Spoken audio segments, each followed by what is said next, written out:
मेरा नाम अर्जुन है। जवाहरलाल नेहरू के जन्म स्थान इल्हाम के शहर इलाहाबाद से आया हूँ। सेंट जोसेफ कॉलेज में 10वीं का छात्र हूँ।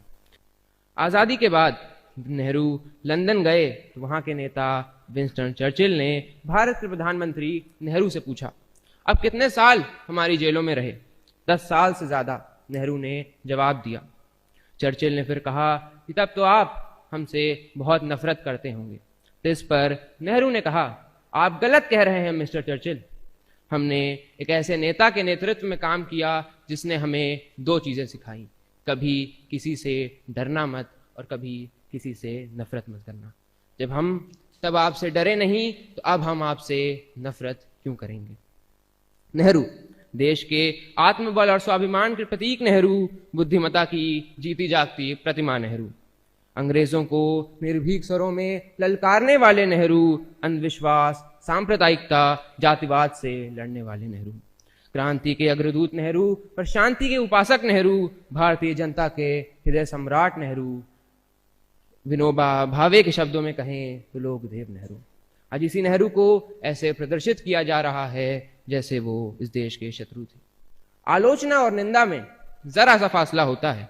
ऐसा नहीं था कि पंडित जी की जीते जी आलोचना नहीं हुई। यहाँ तक कि नेहरू जी ने खुद चाणक्य के नाम से लेख लिखे और खुद अपनी ही आलोचना की। पर कहना ना होगा कि आज के समय नेहरू की आलोचना नहीं, शुद्ध निंदा हो रही है, जिसका सत्य से दूर दूर तक कोई नाता नहीं है।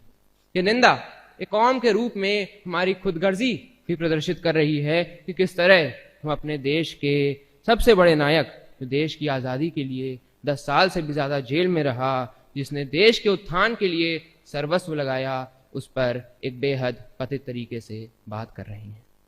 इंग्लैंड से पढ़ाई कर लौटा जवाहरलाल चाहता तो बड़े आराम से ऐशो आराम की जिंदगी बिता सकता था।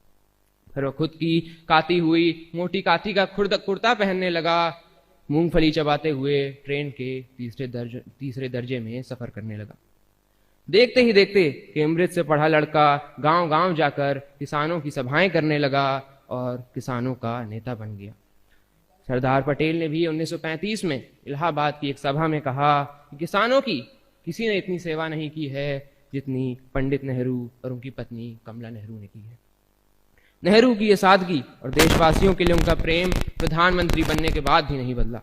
1960 के दशक में बांध परियोजनाओं का उद्घाटन वो अक्सर वहां मौजूद किसी मजदूर से कराते थे, जो मिट्टी में सने कामगारों के साथ बैठ जाते थे और उन्हें बताते थे कि तुम सिर्फ मिट्टी नहीं ढो रहे हो, तुम अपना मुल्क बना रहे हो। नेहरू क्या थे ये आप महात्मा गांधी के 20 जनवरी 1948 को दिए वक्तव्य से भी समझ सकते हैं। गांधी कहते हैं, यहाँ जितने लोग दुखी हैं उनके लिए तो पंडित जी ऐसे हैं कि उनको सुला कर सोने वाले हैं। मानो एक ही बिछौना है, बाकी सब गीला है, तो नेहरू सूखे में दुखी को सुलाएंगे, खुद चाहे घूमते ही रहें। उनको और आपको धन्यवाद देता हूँ कि हमारे यहाँ ऐसा एक रत्न है। एक ऐसे समय में जब अधिकतर नेता देश को धर्म के नाम पर बांट रहे हैं, तब नेहरू हमारे नेताओं को सिखाने का काम करते हैं किस तरह बिना धर्म और जाति का नाम लिए बिना भी लगातार भारी बहुमत से 3 आम चुनाव जीते जा सकते हैं। जनवरी 1948 की बात है। गांधी अपने अंतिम उपवास पर थे। नेहरू जब बिरला भवन के गेट पर पहुंचे तो एक भीड़ नारे लगा रही थी, गांधी को मर जाने दो। पंडित जी ने नारे सुने तो तमक के गाड़ी से उतरे और भीड़ में जा घुसे। चिल्लाकर पूछा, कौन गांधी को मारना चाहता है? गांधी से पहले मुझे मारो। गांधी और नेहरू, लेखक सुशोभित के शब्दों में कहें, आधुनिक भारत के 2 अनिवार्य नक्षत्र, वस्तु और रूप, चरखा और गुलाब, यानी भारत का अद्वैत। नेहरू की मां स्वरूप रानी नेहरू का एक किस्सा मुझे याद आता है कि इलाहाबाद में अप्रैल 1932 में पुलिस ने उन पर लाठीचार्ज किया, सिर पर गहरी चोटें आई। बरेली जेल में बंद अपने पुत्र को इसके बारे में बताते हुए उन्होंने लिखा, एक बहादुर बेटे की मां को कुछ तो उसके जैसा होना चाहिए। आज के दौर में नेहरू की प्रासंगिकता इसलिए भी बढ़ जाती है क्योंकि जिन समस्याओं से आज हम घिरे हैं उन पर नेहरू जो कहते हैं वो बेहद महत्वपूर्ण है। 15 अगस्त 1954 को वे कहते हैं, अगर कोई धर्म वाला ये समझता है हिंदुस्तान पर उसी का हक है, औरों का नहीं। उसने हिंदुस्तान की राष्ट्रीयता और कौमियत को वो समझा नहीं है। वह हिंदुस्तान की आज़ादी का एक मायने में दुश्मन हो जाता है, उस आज़ादी के टुकड़े करता है, क्योंकि हिंदुस्तान की जड़ है आपस में इत्तेहाद, और हिंदुस्तान में जो मुख्तलिफ धर्म जातियां हैं उनसे मिलकर रहना। नेहरू आगे कहते हैं, मजहबी झगड़े मजहबी तो होते नहीं, धार्मिक तो होते नहीं, वे तो धर्म का नाम लेकर सियासी होते हैं, राजनीतिक होते हैं। सांप्रदायिकता एवं संकीर्ण विचारों के बढ़ने का एक बुनियादी कारण है हमारे समाज में बढ़ता दुर्भाव। मानो हम तैयार बैठे हैं दुश्मन बनाने को। एक मुसलमान ने बुरा किया, सब मुसलमान बुरे हो गए। एक हिंदू ने बुरा किया, सब हिंदू बुरे हो गए।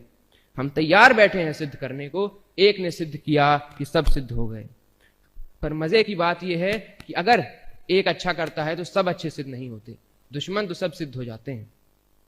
इसी दुर्भाव को कम करना है। इसी दुर्भाव गिराने को गांधी अहिंसा कहते हैं, बुद्ध करुणा कहते हैं, जीसस सेवा कहते हैं।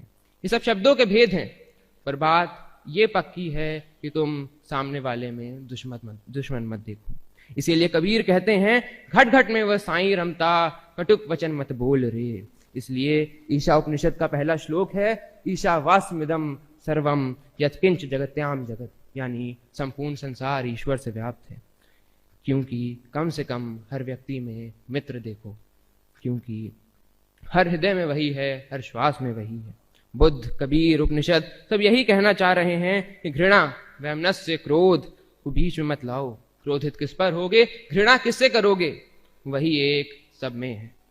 भारत में अगर तमाम हमलों के बाद भी आज अगर लोकतंत्र जीवित है तो इसका श्रेय अगर सबसे पहले किसी को जाना चाहिए तो नेहरू को है।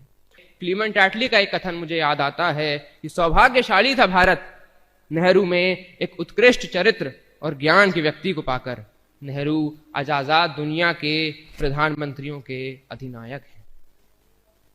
अंत में इतना ही, जिस भी व्यक्ति की श्रद्धा लोकतंत्र, मैत्री, विश्वास, प्रेम में होगी और जिसने भी नेहरू को थोड़ा भी निष्ठा से पढ़ा होगा, वह इस हिंद के जवाहर के देश के प्रति उत्कृष्ट योगदान के लिए अगाध आस्था से भर उठेगा। यूं ही अटल बिहारी वाजपेयी ने नेहरू जी के देहांत पर संसद में दिए भाषण पर उनकी तुलना श्री राम से की थी। धन्यवाद।